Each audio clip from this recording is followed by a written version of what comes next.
अस्सलाम वालेकुम जी। अभी आप एक वीडियो देखेंगे और उसके बाद हम उस वीडियो की आवाज़ भी आप ओरिजिनल सुन लें। उसके बाद फिर हम उस पे बात करते हैं। हाँ जी, जो साहब वो जी ये इसकी गाड़ी खड़ी है, ये मिर्ज़ा शहजाद अकबर की। मैं आपको दे रहा हूँ, देखिए। नीचे आके थोड़ा नीचे आ जाओ यार। बड़े हो जा रहे यार। सर आज की मुलाकात थी, किस सिलसिले में आपकी मुलाकात थी आज? मैं सिर्फ उनको मुबारक देने के लिए आया था।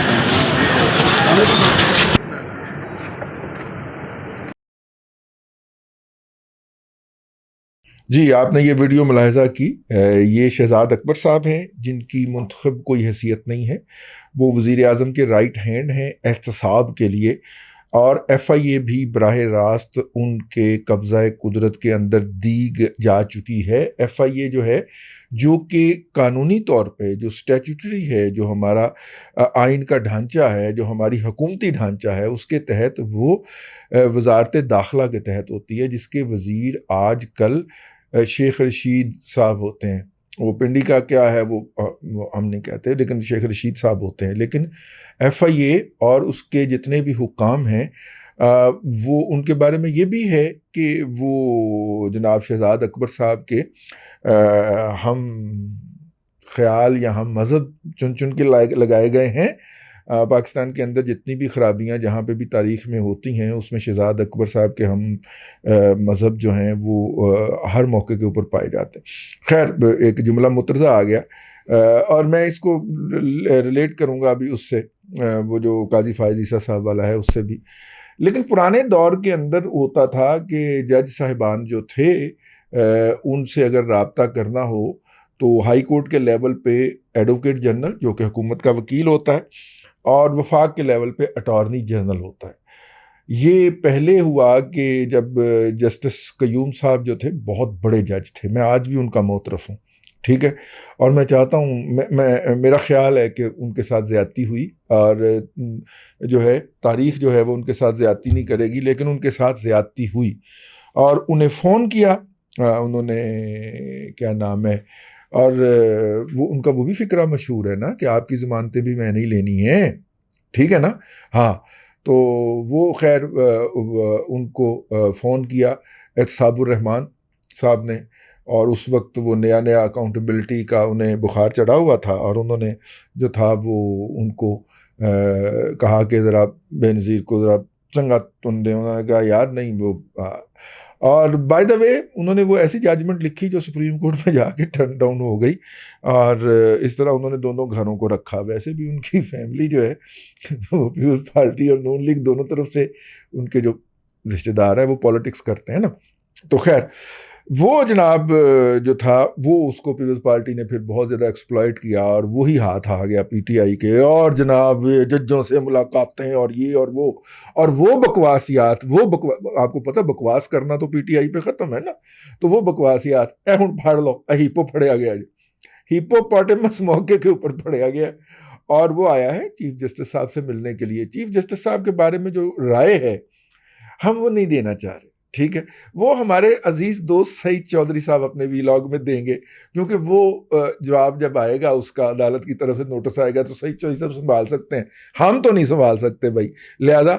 लेकिन आप इसका कोई लॉजिक, कोई जवाब अनायत फरमाएंगे? Question mark. और ये मौजू फारग। अब आ जाइए, सरीना ईसा साहिबा ने जो ख़त लिखा है, उसके अंदर उन्होंने मिर्ज़ा इफ्तिखारुद्दीन नामी वो बदबख्त आदमी, वो दरीदा दहन आदमी, वो बदमाश आदमी जिसने धमकियां लगाई थी एक सिटिंग जज को कि इसकी गर्दन उड़ा देनी चाहिए, इसका बेड़ा, इसकी नस्ल मुका देनी चाहिए, ये उसने धमकियां लगाई थी ना, जो वीडियो उसकी वायरल हुई थी और वो चली थी। उसके बारे में बताया गया सरीना ईसा साहिबा ने कि मौसूफ जो है वो तो वो नहीं है जिसका वो इजहार कर रहे हैं, और जो उन्होंने शनाख्ती कार्ड के ऊपर तो उनका मजहब जो है वो अहमदी लिखा हुआ है, ठीक है ना। हम इस वजह से किसी के मुखालिफ नहीं है कि वो किस मजहब से ताल्लुक रखता है, लेकिन छुपाता क्यों है यार? वो उसने काले चोगे के नीचे छुपाने की कोशिश की है, और ताकि काले चोगे के जो हामी हैं, अंधाधुंध हामी जो हैं, वो उसकी हमायत में उतर आए, और वो उतरे भी, ठीक है।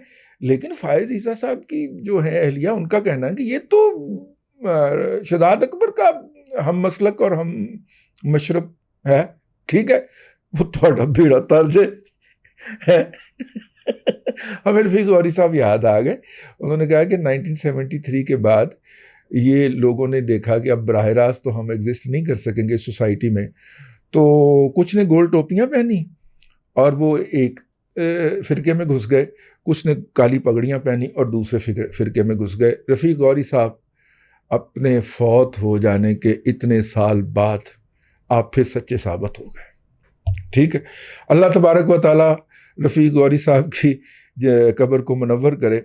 लेकिन आज उनकी मुझे बात याद आ गई और वो बात कन्फर्म हो गई। उन्होंने ये बात अपने कॉलम में लिखी, एक से ज़ायद मरतबा लिखी मुख्तलिफ़ अखबारात में जब वो कॉलम लिख रहे थे, और उसकी बुनियाद के ऊपर उनके ऊपर अजाब भी टूटा कि उनके लिए किसी जगह पे नौकरी करनी जो थी वो मुमकिन ही नहीं रही। लेकिन सहाफ़ी वो होता है जो सच बोल के मरता है, ठीक है। तो ये जो इस वक्त पाकिस्तान के अंदर और पाकिस्तान से बाहर और ये ओवरसीज़ वोट और ये और सारा कुछ, ये जो धमा चौकड़ी है ना, इसके पीछे कौन है ये आपको समझ जाना चाहिए। मैं फिर किसी के खिलाफ कोई नफरत अंगेजी नहीं कर रहा, लेकिन पाए सीधे रास्ते तो आओ ना, दरवाज़ा खड़के है ना, कोई आ रहे हैं ना सीधे रास्ते से, तो सीधे रास्ते से आए। इतना छुपन छुपाई क्यों खेल रहे हो भैया हमारे साथ, ठीक है ना। और यही आपकी छुपन छुपाई और 2 नंबरी थी और कश्मीर फरोशी थी। हाँ, इनके मज़हब में शामिल है, कश्मीर का मसला इन्होंने हल करना है, तो कश्मीर फरोशी जो शामिल थी, इसी बुनियाद पे हमारे बुजुर्गों ने 1973 में हाथ जोड़ के आपसे ना निजात हासिल की थी। अल्लाह आपको आसानियाँ अता करे और आसानियाँ खल्क़े खुदा में तकसीम करने की तौफ़ीक अता करे।